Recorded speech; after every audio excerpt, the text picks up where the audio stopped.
El reino de Dios está cerca, dice el Señor. Arrepiéntanse y crean en el Evangelio.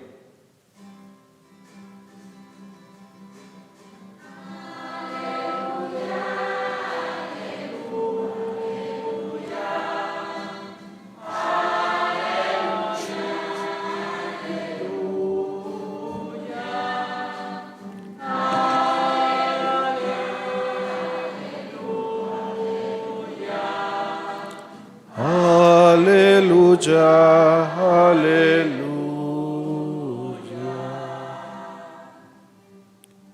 El Señor esté con ustedes.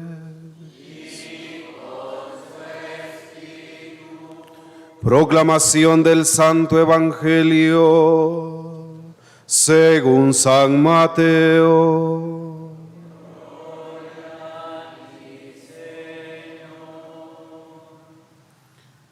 En aquel tiempo, al ver Jesús a las multitudes, se compadecía de ellas, porque estaban extenuadas y desamparadas como ovejas sin pastor. Entonces dijo a sus discípulos: la cosecha es mucha y los trabajadores pocos. Rueguen por lo tanto al dueño de la mies que envíe trabajadores a sus campos. Después, llamando a sus 12 discípulos, les dio poder para expulsar a los espíritus impuros y curar toda clase de enfermedades y dolencias. Estos son los nombres de los 12 apóstoles. El primero de todos, Simón, llamado Pedro, y su hermano Andrés. Santiago y su hermano Juan, hijo de Zebedeo. Felipe y Bartolomé. Tomás y Mateo el publicano. Santiago, hijo de Alfeo y Tadeo. Simón el cananeo y Judas Iscariote, que fue el traidor. A estos 12 los envió Jesús con estas instrucciones: no vayan a tierra de paganos ni entren en ciudades de samaritanos. Vayan más bien en busca de las ovejas perdidas de la casa de Israel. Vayan y proclamen por el camino que ya se acerca el reino de los cielos. Curen a los leprosos y demás enfermos. Resuciten a los muertos y echen fuera a los demonios. Gratuitamente han recibido este poder, ejérzanlo pues gratuitamente. Palabra del Señor. Gloria a ti, Señor Jesús.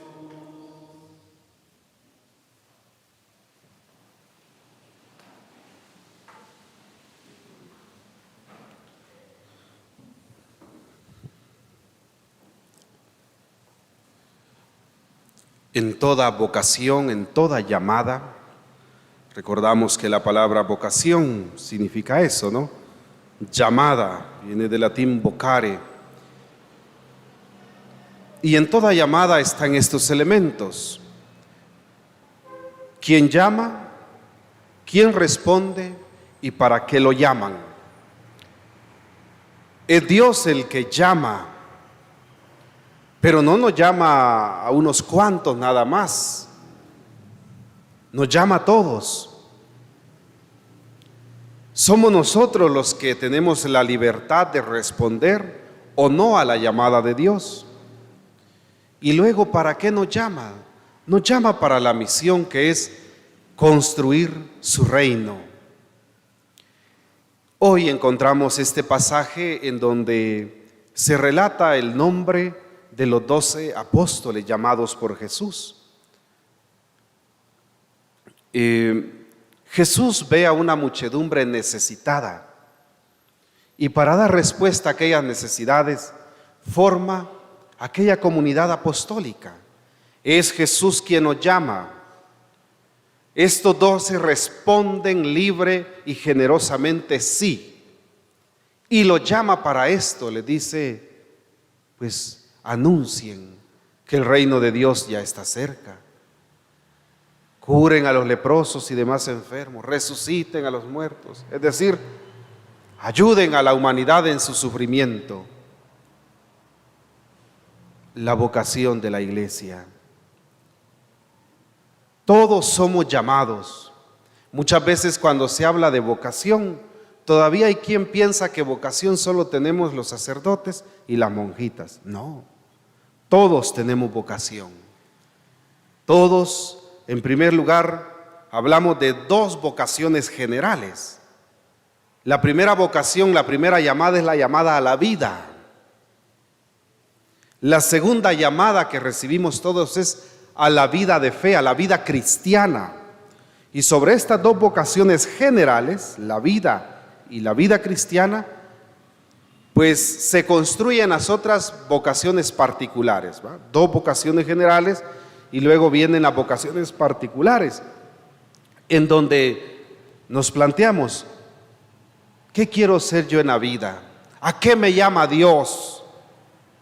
¿Me llama a ser sacerdote? ¿Me llama a la vida consagrada? ¿Me llama a que yo me quede soltero? ¿Me llama a la vida laical? Fíjense, debemos de ver nuestra vida siempre como una llamada de Dios.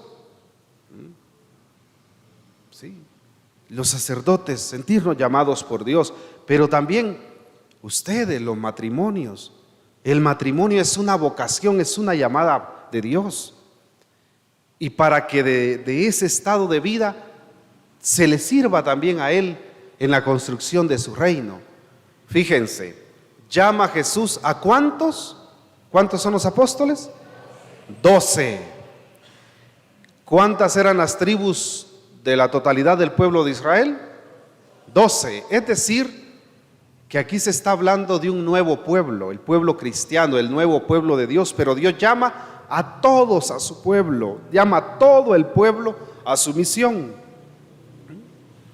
En aquellos 12, este número simbólico y tan significativo para el pueblo de Dios, pero sabiendo que en el Antiguo Testamento, cuando se habla de pueblo de Dios, es el pueblo de Israel nada más, así se consideraban ellos, los que eran de sangre judía, de cultura judía. Ya en el Nuevo Testamento, Jesús hace ver que el pueblo de Dios no es cuestión de sangre, es cuestión de fe.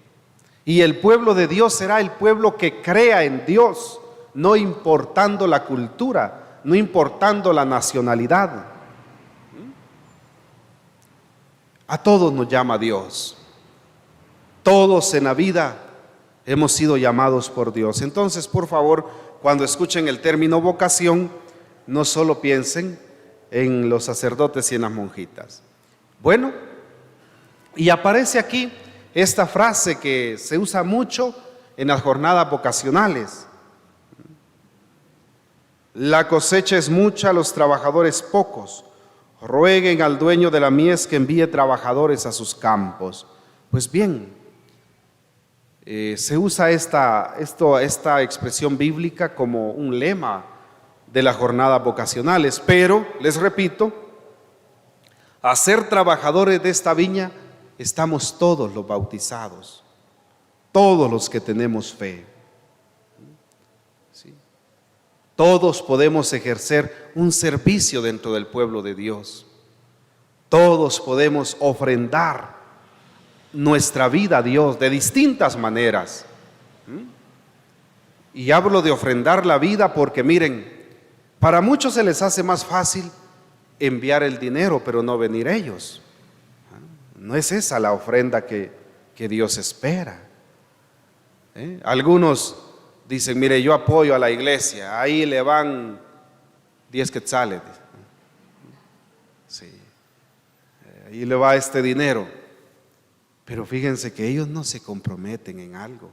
¿Saben por qué? Porque el tiempo no tiene precio. Y por eso es que cuesta donar tiempo. Porque en el tiempo está la vida. ¿Sí?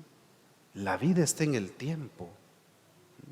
Cuando alguien, por ejemplo, viene y dice, mire padre, yo tengo el deseo de servir en la comunidad, quiero ser miembro del coro, quiero ser lector, quiero ser ministro de la Sagrada Comunión, quiero ser catequista. Eso le va a implicar a él dar tiempo a la iglesia. Y eso no es otra cosa más que dar vida. Dar vida. Eso es lo que cuesta. Pues bien, estos 12 apóstoles respondieron sí a la llamada de Jesús. Y miren, muchas veces escuchamos hablar de esto, que hay que creer en Dios, pero no hay necesidad de iglesia. Anda por ahí una propaganda así de fe, ¿verdad? Y le dicen, bueno, aquí les anunciamos a Jesús, pero no a una religión. Dice uno, qué contradictorio. Si miren, Jesús y su iglesia son inseparables. Si la iglesia no fuera necesaria para la fe, Jesús no la hubiera fundado. Hubiera dicho, crean así a su manera, recen a su manera, lean la Biblia a su conveniencia, vivan y tengan ahí un poquito de fe y con eso basta. Miren, ¿qué es una de las primeras cosas que hace Jesús al iniciar su misión salvífica? Formar la iglesia, formar una comunidad. Aquí está uno de los momentos genéticos de la iglesia. Jesús constituye a una comunidad. Jesús hubiera podido andar solo también, sin comunidad.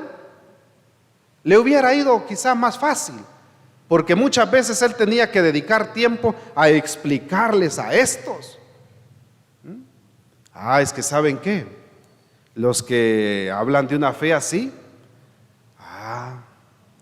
es que es más fácil una fe de comodidad que una fe de comunidad. Porque miren, a estos 12 se les hubiera hecho más fácil también creer en Jesús aisladamente, cada uno por su lado. ¿Sí? Caso que fácil era el carácter de Pedro, pues. El carácter de Tomás. Pero fíjense, Jesús funda una comunidad para que esa comunidad viva la fe auténtica y después continúe esta misión de Él. Ahora en la iglesia estamos pues con este dinamismo y metodología pastoral misionero de las pequeñas comunidades de vida. Y mucha gente dice, ¿y quién se inventó eso de las pequeñas comunidades de vida? Jesús. Él se las inventó. ¿Quién se inventó eso de grupos? Jesús. Y cuando vemos a estos apóstoles, aprendieron esa metodología de Jesús, que cuando ellos iban en su misión, dejaban fundadas comunidades. No les decían, bueno, ahí creen pues mucha no. Dejaban comunidades. Y a tal grado que encontramos en el Nuevo Testamento una cantidad de cartas escritas, ¿no? De Pablo, de Pedro, de Santiago, de Juan. ¿A quiénes escribían esas cartas estos apóstoles? A las comunidades que ellos habían fundado. ¿Sí? Porque no era posible echar en aquel tiempo un zapazo, hacer una videollamada y decir, bueno, ¿cómo están por allá? No, escribían cartas dando instrucciones a las comunidades fundadas. Pues resulta que entonces el que se inventó la iglesia y el que se inventó las pequeñas comunidades de vida, ¿quién fue? Jesús. Jesús y su iglesia son inseparables. La fe auténtica se vive en comunidad, no en comodidad. Y fíjense, a los que llama Jesús, miren ustedes, no llamó a la gente de renombre, llamó a pescadores. Fíjense, a pescadores. Y después llamó a unos que solo hay que quitarle la S a la palabra, a pecadores. ¿Sí? Jesús no buscó gente perfecta. ¿Sí? Él perfectamente sabe que somos imperfectos. Si Él hubiera exigido perfección para los que deberían de integrar su comunidad, todavía los estuviera buscando y no los encontrara de todos modos. Gente pecadora, imperfecta, pero eso sí, con un corazón abierto a un proceso de conversión. Porque miren ustedes, esta comunidad, y esa sigue siendo la iglesia, una comunidad de pescadores. pero también de pecadores. Muchas veces repetimos esta frase, ¿no? Lo que dice el Papa Francisco, es que esta iglesia no es una cueva de santos, es un hospital para nosotros los pecadores. Y bueno, veamos más o menos los integrantes de aquella iglesia primitiva, de aquella primera comunidad de Jesús. Pedro. ¿Cómo era Pedro? Ese tenía un carácter como el mío, pateado, ¿sí? Horrible. Era difícil tratar con Pedro. ¿Sí? A tal grado que cuando llegan a capturar a Jesús, ¿cómo responde Pedro? Violentamente, saca la guarizama y le vuela la oreja a Malco. Sí, era agresivo Pedro, era impulsivo. Tenía un carácter así como el mío, horrible. Pero Jesús miraba en aquel Pedro también sus virtudes, sus cualidades, sus capacidades, sus talentos, no solo lo negativo de Pedro. Y a él le dijo: tú eres Pedro, que significa piedra, y sobre esta piedra edificaré mi. Miren aquel pescador lo que le confía a Jesús, pues. Un proyecto que transformará la historia de la humanidad. Y no era un docto, no era un gran estudiado, un gran erudito, no, pescador. Y aparte pecador. Y fíjense, Jesús le confió tanto, y no que cuando capturan a Jesús le preguntan a él: tú eres uno de ellos, ¿y qué responde él? No. Y Pedro, que era brinconcito, y miren, hay un momento en que le dice Jesús: a donde yo voy, ustedes no pueden ir. ¿Y qué responde Pedro? ¿Cómo no? A donde vayas, hasta la muerte si es necesario. Mira, Pedrito, callado te ves más bonito, le dijo, ¿sí?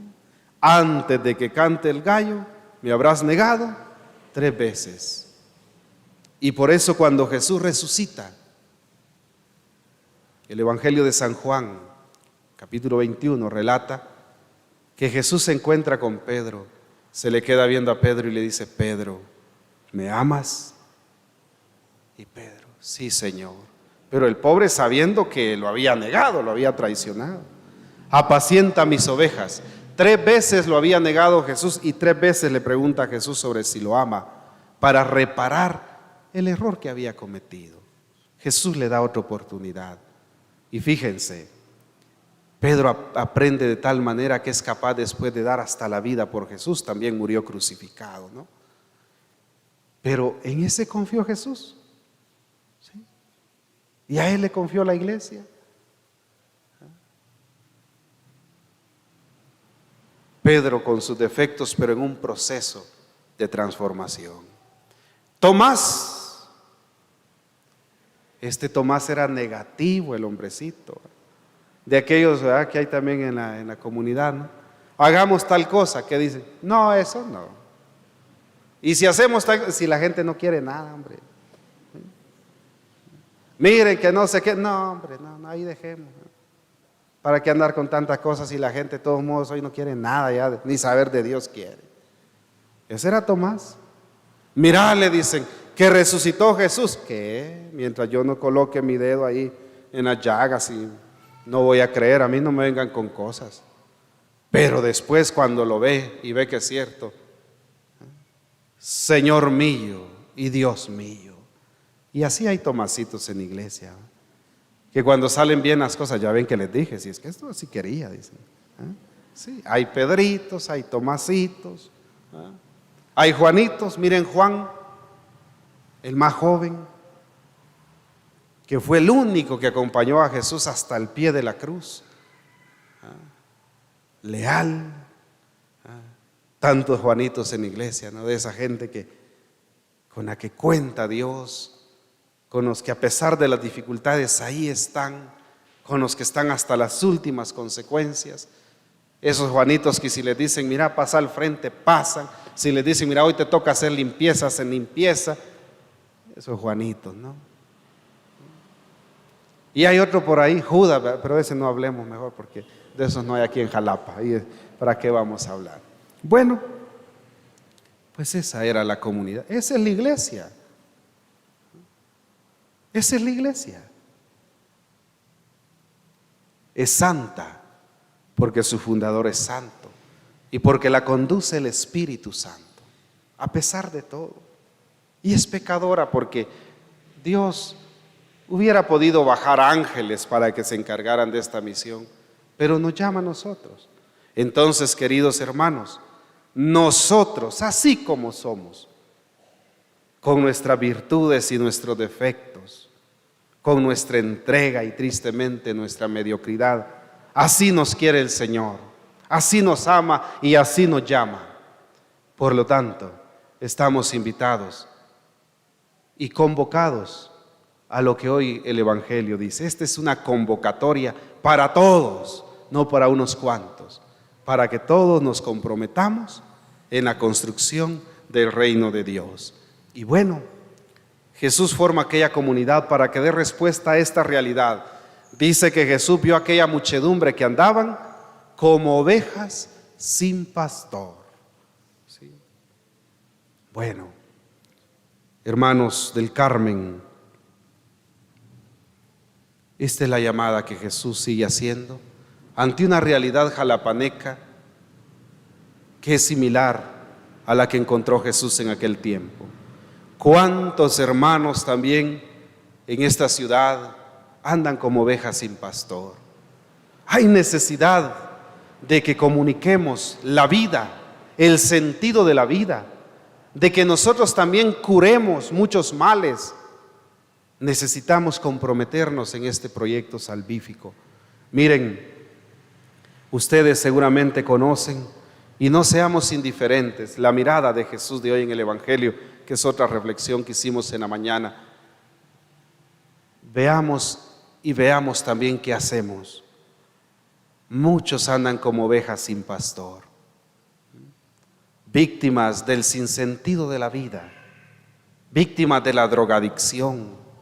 Literalmente, miren ustedes, seguramente por sus casas también pasará lo que pasa acá cerca de la casa parroquial. Allí miren, uno ve a muchachitos adictos a las drogas, ¿verdad? Ahí por la cruz, ahí pasan unos muchachos drogándose, jovencitos. Otros pues víctimas o esclavos del alcoholismo. ¿Y saben qué? Menores de edad. Y uno pregunta, a esta hora, ¿será que los tatas no se han dado cuenta de que su hijo no está en la casa, ¿no? ¿Será que no se preguntan dónde estará mi patojo?